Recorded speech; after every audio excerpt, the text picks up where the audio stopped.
Do these two introductions feel different to you? Take one. If you'll look with me on slide 3, bullet point 2, you'll see that we all need to work a lot harder on customer relationships. Okay? Take two. So let me tell you about a time that I went into a store. It had such awesome customer service that I went to buy batteries, but came out a whole hour later with a brand new TV. If you're like most humans, that second intro grabbed your attention way more. So how do you use storytelling to communicate more effectively as a leader? Let's find out. Hi, I'm Glenn Taylor with Skybound Coaching and Training, and in this video, we'll look at 5 storytelling tips for leaders. Storytelling is one of the most powerful ways to communicate. Why is that?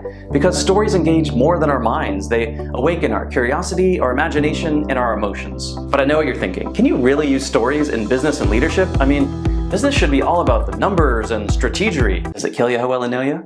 Here's the thing though, as a leader you can totally use storytelling in a professional setting, whether in a meeting, a presentation, or casual conversations with coworkers. It'll help you draw attention to an important point or urge people to action.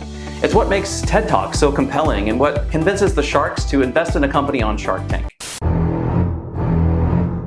So what should you keep in mind when storytelling at work?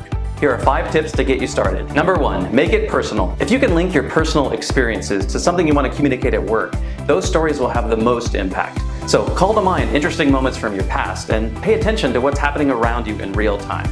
Maybe even keep a journal or a note on your phone to capture those stories. Number 2, structure your story. We could really geek out about story structure, but let's leave that to the screenwriters and novelists. After all, I'm no J.K. Rowling. The most simple structure has 3 parts, a beginning, middle, and end. The beginning sets up the situation and characters. The middle involves some kind of new challenge or action. And the end provides the resolution and your core message. And that message is really important because if your story has no point, it's gonna fall flat.